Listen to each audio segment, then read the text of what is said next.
নমস্কার বন্ধুরা, আমি কল্পনা।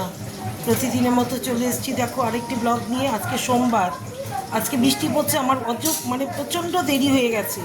সোমবারে বাবা বললো না, হঠাৎ করে ছেলেটা বলছে ও কলেজে যাবে। তাড়াহুড়ো করে এসে ওকে কয়টা ভাত আর একটু আলু ভাজা করে দিলাম, ঘি দিয়ে খেয়ে গেল। আর তারপরে আমি পুজো করে উঠে রান্না করেছি দেখো। হ্যাঁ, এখানে আমি কি রান্না করলাম সেটা দেখো। একদম করে নিয়েছি সাদা ভাত, এই দেখো এখানে ভাত করেছি। আর এটা করে নিয়েছি দেখো ভাজা, বেগুন ভাজা আর ওই কাঠি কচু ভাজা আর লঙ্কা, কাঁচা লঙ্কা রেখেছি।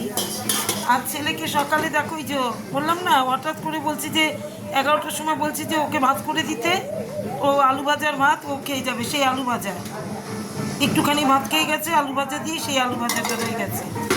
আর এইখানে আমি করে নিয়েছি মুগের ডাল, কাঁচা মুগের ডাল, জিরে শুকনো লঙ্কা ফোড়ন দিয়ে। আর এটা করেছি দেখো আমি, এই যে এই তরকারি আলু পটল কুমড়ো দিয়ে আর হিং ফোড়ন দিয়ে, জিরের গুঁড়ো, আদা আর একটু লঙ্কার গুঁড়ো দিয়েছি সামান্য, আর কাঁচা লঙ্কা ছিটিয়ে দিয়েছি। এই দিয়ে আলু কুমড়ো বেগুন, আলু কুমড়ো আর পটল আর তোমার একটা টমেটো দিয়েছি। এই দিয়ে কুমড়ো এই ছক্কা, আলু পটলের ছক্কা। হ্যাঁ, আমার তোমরা নিশ্চয়ই খাও আলু পটলের ছক্কা। এটা কেমন লাগছে আমার জানি না, কালারটা কেমন এসছে, ছেলেটা খাবে কি না। তা দেখো তো কেমন হয়েছে, আমাকে একটু কমেন্ট করে জানিয়ে তো আমার রান্নাটা কেমন হয়েছে দেখতে, কালারটা। আমার ছেলে কালারফুল রান্না খায়, ও কালার যেই রান্নায় কালার ভালো থাকে সেটাও খায়।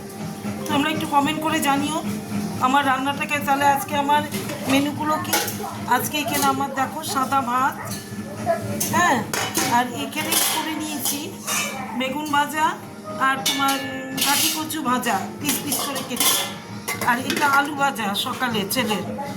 আর এটা হচ্ছে মুগের ডাল, কাঁচা মুগের ডাল, শুকনো লঙ্কা জিরে সাদা জিরে ফোড়ন দিয়ে।